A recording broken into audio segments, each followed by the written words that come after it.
just not able to sleep with this fear that these companies will try to push their remaining stock into the bodies of our children. And if they give to their children, especially when they are dehydrated, it can be dangerous. ORSL cannot produce new ORSL.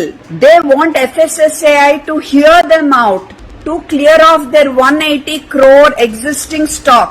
Boycott all their products. Tag FSSAI, tag Modi ji, tag JP Nadda ji, tag Ministry of Health and Family Welfare, tag the Supreme Court of India. India, please stand with me.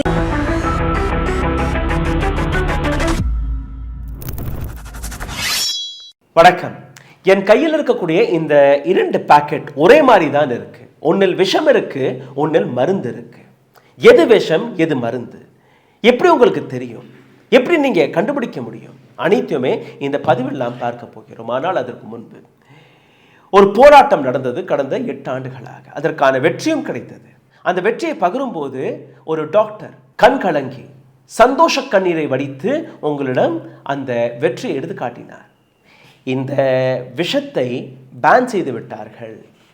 இந்த போராட்டம் 8 ஆண்டுகளாக தனக்காக அவர் போராடவில்லை, உங்களுடைய குழந்தைகளுக்காக, இந்த நாட்டு ஏராளமான குழந்தைகளுடைய உயிரை காப்பாற்றுவதற்கான அந்த போராட்டம். மீண்டும் ஒரு முறை அவர் தோற்று போனார்.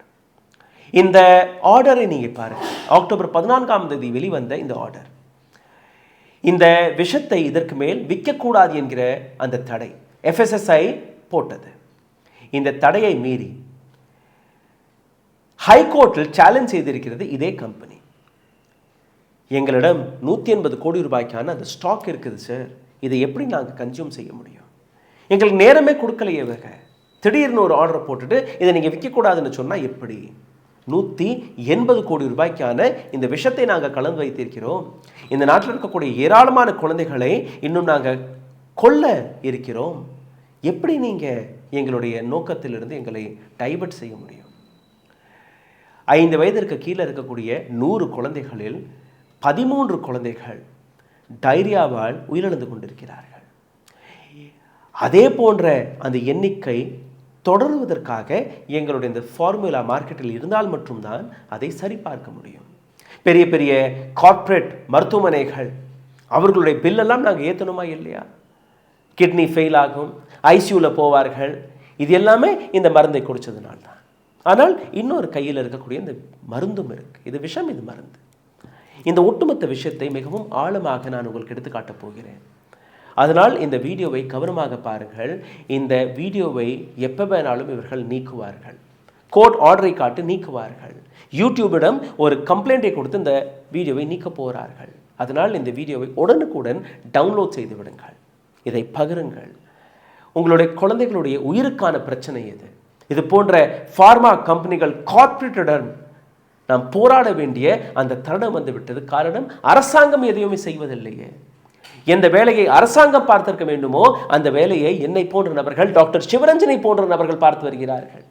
8 ஆண்டுகளுடைய அந்த போராட்டத்திற்கான கண்ணீரை தான் நீங்க இன்னைக்கு பார்த்தீர்கள். இன்னைக்கு மீண்டும் அவரை தோற்கடிக்கக்கூடிய வேலையை இந்த நாட்டு நீதிபதி பார்த்திருக்கிறார். த ஜஸ்டிஸ் சச்சின் தத்தா, டெல்லி ஹைகோர்ட்டின் நீதிபதி. இவருக்கு முன்பு இந்த கம்பெனி போயிருக்கிறது. ஐயா, 180 கோடி ரூபாய்க்கான விஷம் எங்கள்கிட்ட இருக்கு, அதை விற்க விடுங்கள், விற்றதற்கு பின்பு வேணா இந்த பேனை நீங்கள் போடுங்க. அதற்கு நீதிபதி, ஐயோ உங்களோட ரெப்புடேஷன் ரொம்பவே பிரமாதமான ரெப்புடேஷன், அதை காப்பாற்றுவதற்காக இன்ட்ரிம் ஆர்டரை நான் கொடுக்குறேன், நீங்கள் விற்றுட்டு போங்க, பரவாயில்ல, உங்களுடைய 180 கோடி ரூபாய் பெரிய பணம், அதை நீங்கள் ஃபஸ்ட்டு வசூலிச்சுக்கோங்க. இதில் எத்தனை குழந்தை செத்துட்டு போகிறார்கள் எங்களுக்கு கவலை இல்லை, எனக்கு ஒரு 2-3 பெட்டி வீட்டுக்கு அனுப்பி விட்டுட்டீங்கன்னா போதும். This is what had happened. The Justice Sachin Datta had not even thought, what kind of interim order are you giving? It is a matter of children under age 5. It is a matter of human life. 180 கோடி ரூபாய் ஒரு கம்பெனியோடைய அந்த கோரிக்கை நீங்கள் முன்வைத்து அதற்கான நீங்கள் ஆர்டரை கொடுத்திருக்கிறீர்கள். ஆனால் சின்ன சின்ன குழந்தைகள், நீங்கள் உங்களுடைய குழந்தையை மருத்துவமனைக்கு கூட்டிச் செல்வது, இது போன்ற மருந்தை கொடுப்பது எதற்காக? குணமடைந்து விடுவார்கள், அப்படித்தானே? ஆனால் இதில் கலந்து கொடுத்த மருந்து அல்ல, விஷம் என்று உங்களுக்கு தெரிந்தால் கொடுப்பீர்களா? இந்த பாக்கெட்டை நீங்கள் பார்த்தீர்கள்னா இதை மருந்து போன்று தான் எடுத்து காட்டியிருக்கிறார்கள். இதிலும் ஓஆர்எஸ், இதிலும் ஓஆர்எஸ் தான் எழுதியிருக்கிறது.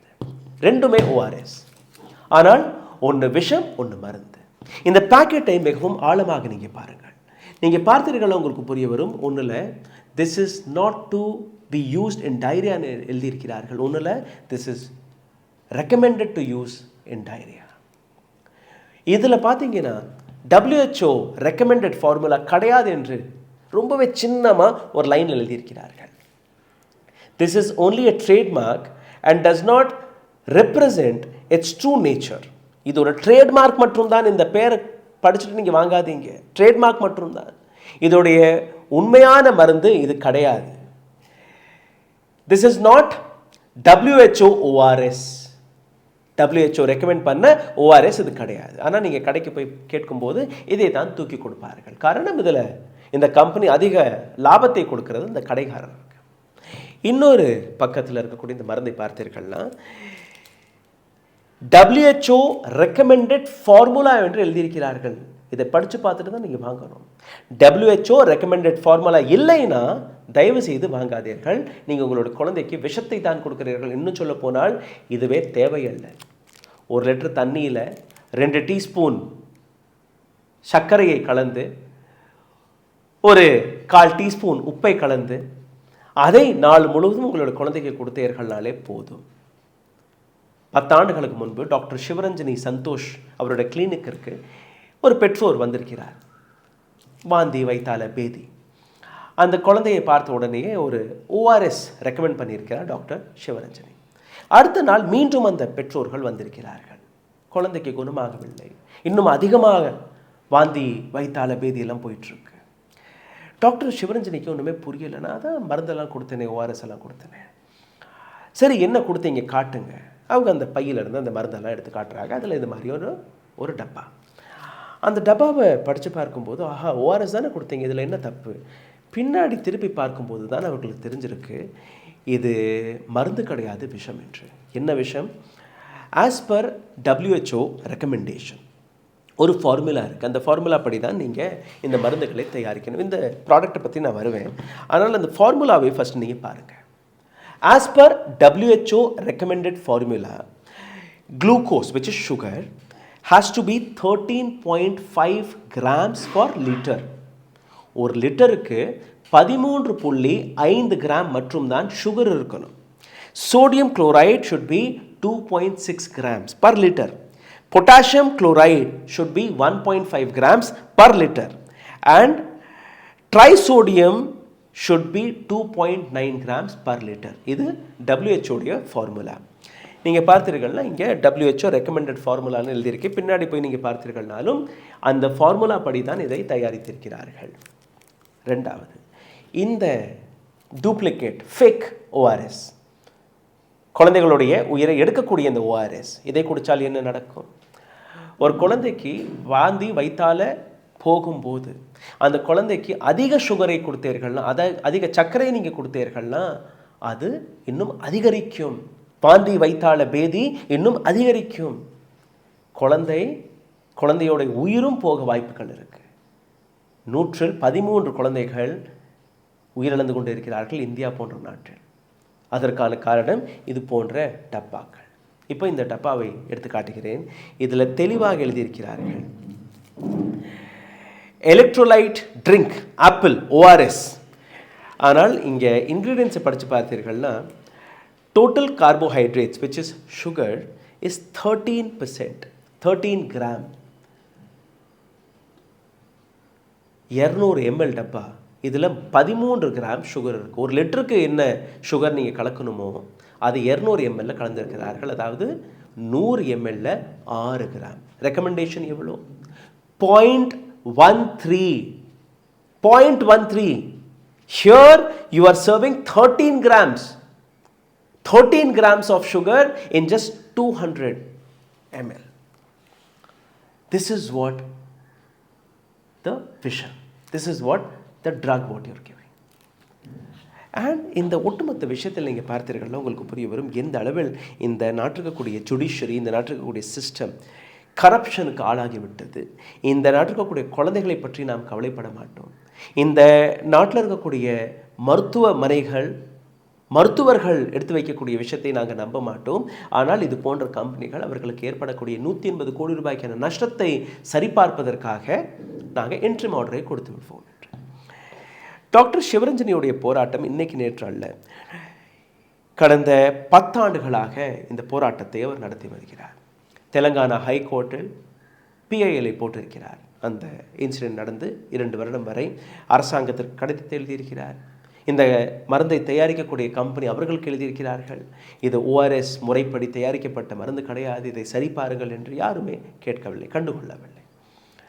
தெலங்கானா ஹைகோர்ட்டில் இந்த வழக்கு போனதற்கு பின்பு தெலங்கானா ஹைகோர்ட் இதை உடனுக்குடன் பேன் செய்யக்கூடிய ஒரு ஆர்டரை கொடுத்திருக்கிறார்கள். மறுபடியும் இந்த ஃபார்மா கம்பெனிஸ் இந்த நெக்ஸஸ் கோர்ட்டில் போய் பெரிய பெரிய வக்கீல்களை வைத்து இதை மறுபடியும் கொண்டு வருவதற்கான ஒரு முயற்சி எடுத்திருக்கிறார்கள். அதற்கு பின்பு கோர்ட் கொடுத்த ஆர்டர் நீங்கள் வீயுங்க, ஆனால் இதில் ஒரு லைன் எழுதிருங்க, this is not recommended by WHO. அதுதான் கீழே நீங்கள் பார்த்தீங்கன்னா சின்னமாக எழுதியிருக்கிறார்கள், திஸ் இஸ் நாட் ORS பட் திஸ் ட்ரேட்மார்க். இதை பார்த்து தான் நீங்கள் வாங்குறீங்க. மறுபடியும் இது சந்தைக்கு வந்தது. இது சந்தைக்கு வந்ததுக்கு அப்புறம் டாக்டர் சிவரஞ்சனி சந்தோஷ் ஏராளமான வீடியோக்களை பதிவிட்டு மக்களுக்கு அந்த விழிப்புணர்வை ஏற்படுத்தக்கூடிய வேலை பார்த்தார். கோர்ட்டில் போய் வாதாடினார். அந்த கோர்ட்டில் போய் வாதாடிய பின்பு கூட இந்த போன்ற கம்பெனிகளை அவரால் எதிர்த்து நிற்க முடியவில்லை.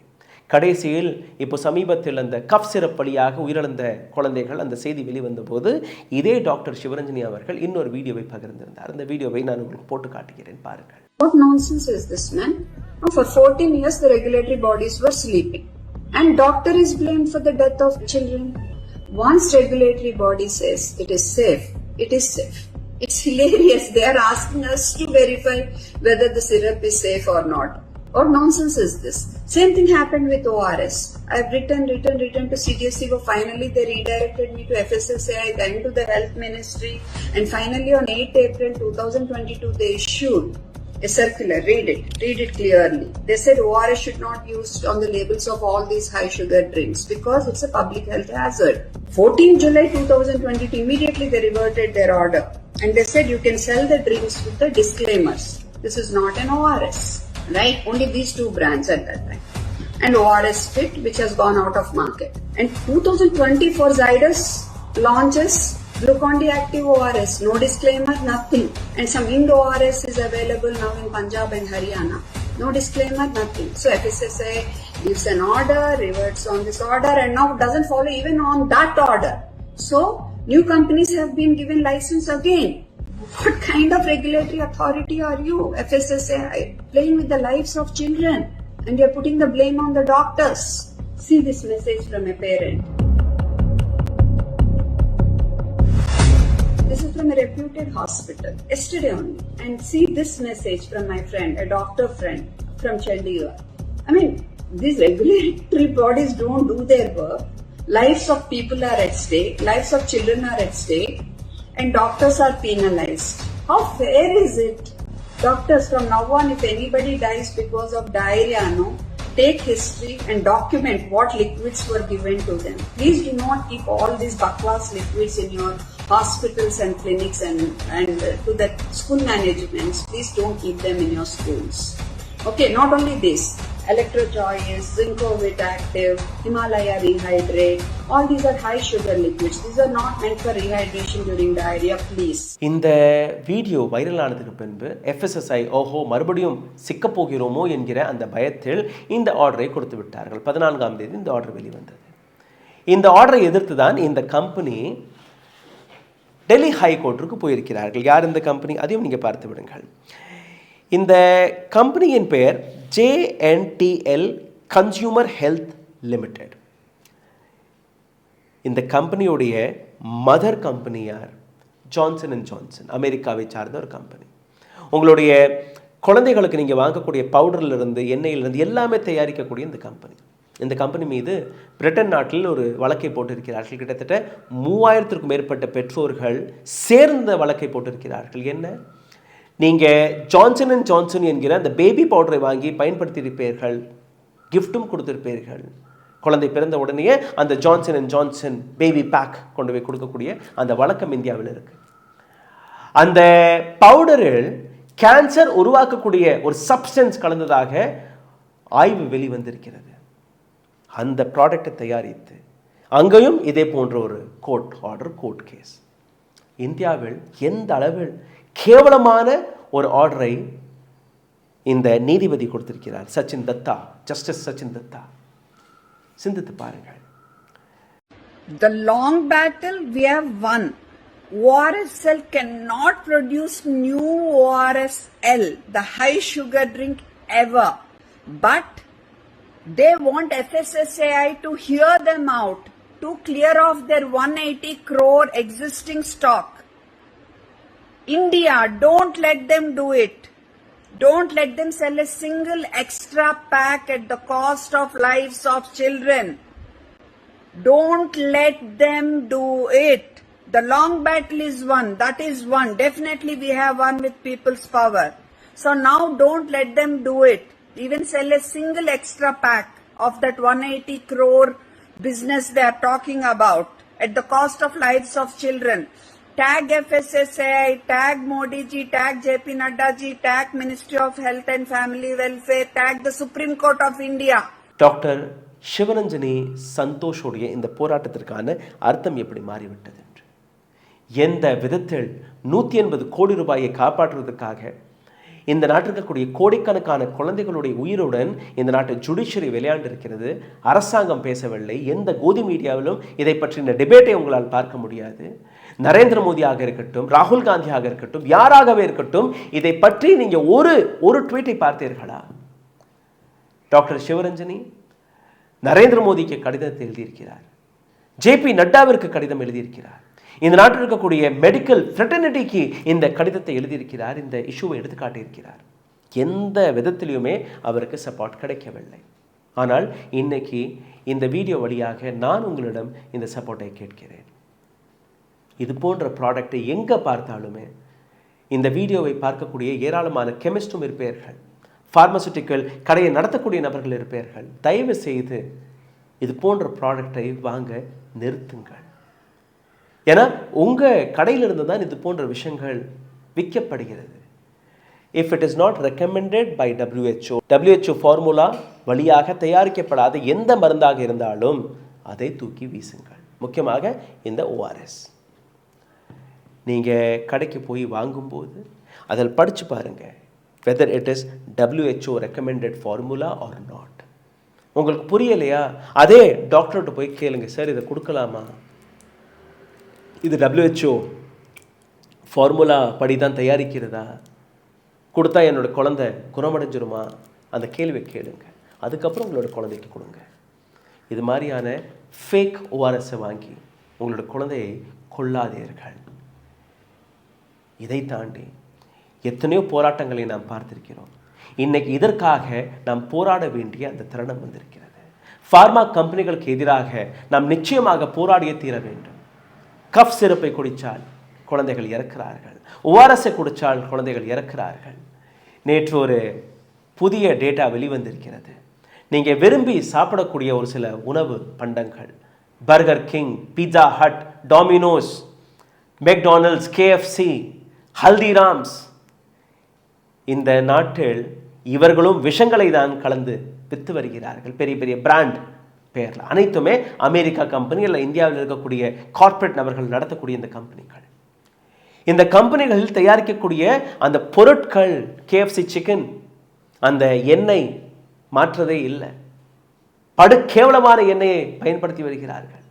அதே போன்றுதான் மெக்டானல்ட்ஸில் நடக்கிறது, அதே போன்றுதான் பர்கர் கிங்கில் நடக்குது. பர்கர் கிங்கில் அவர்கள் ஊற்றி கொடுக்கக்கூடிய அந்த சாஸ் படு கேவலமான குவாலிட்டியில் இருப்பதாக அந்த செய்தி வெளியாகி இருக்கிறது. FSSAI வேலை என்ன? You are the food controlling authority body. Biryani கடையில் போய் நீங்கள் பிரியாணி சட்டையெல்லாம் தூக்கி போட்டு உடைக்கிறீங்களா இல்லையா? ஏன்னா அந்த கடை உரிமையாளர் ஒரு சிறிய வியாபாரி. இங்கே முடக்கிடுவீர்கள். ஏன் இந்த மாதிரியான கம்பெனிகளுக்கு நீங்கள் லைசன்ஸை கொடுத்தீர்கள்? எப்படி அந்த கம்பெனிகள் இது போன்ற விஷயங்களை விற்று வருகிறார்கள்? அப்போ யார் மீது வழக்கு முதலில் போடப்பட வேண்டும்? அதிகாரிகள் ஏன் அமைதியாக இருக்கிறீர்கள்? எதற்காக அவர்கள் மீது வழக்கு பாயக்கூடாது? டாக்டர் சிவரஞ்சனியுடைய போராட்டம் எந்த அளவில் இருந்தது என்று நீங்கள் பார்த்தீர்கள்னா, அவருடைய 8 ஆண்டுகள் மட்டுமல்ல, இதற்கு மேலும் நான் ஓய மாட்டேன், இந்த ப்ராடக்ட்ஸ்கள் மார்க்கெட்டில் இருந்து முற்றிலும் முடக்கப்படாத வரை நான் போராடி கொண்டே இருப்பேன் என்று கூறியிருக்கிறார். சிந்தித்து பாருங்கள் எந்த அளவில் சீரியஸான விஷயம் என்று. இந்த வீடியோவை பகிருங்கள். இந்த வீடியோவை டவுன்லோட் செய்து உங்களுடைய சோஷியல் மீடியா பக்கங்களில் பகிருங்கள். இந்த வீடியோவை லைக், ஷேர் வழியாக லட்சக்கணக்கான நபர்களிடம் கொண்டு போய் சேர்ப்பீர்கள் என்று நான் நம்புகிறேன். இதை தாண்டி எங்களை சப்போர்ட் செய்ய நினைக்கக்கூடிய நபர்கள் கீழே இருக்கக்கூடிய ஐடி வழியாகவும் எங்களுக்கு ஆதரவுகளை அனுப்பலாம். அதற்கான பார்கோட் உங்களுடைய டிவி ஸ்கிரீனில் இருக்கிறது. நன்றி, வணக்கம். ஊடகம் கார்ப்பரேட் அரசியல்வாதிகளின் கைப்பாவையாக அடிமைகளாக இருந்தது போதும், இனி சாட்டை எடுத்து சுழற்றும் நேரம் வந்துவிட்டது. ஊடகம் பொதுமக்களாகிய உங்களுக்காக, உங்களாலேயே இயக்கப்பட வேண்டும். ஊடக சுதந்திரத்திற்காக உங்களின் பங்களிப்பை இன்றே அளித்திடுங்கள்.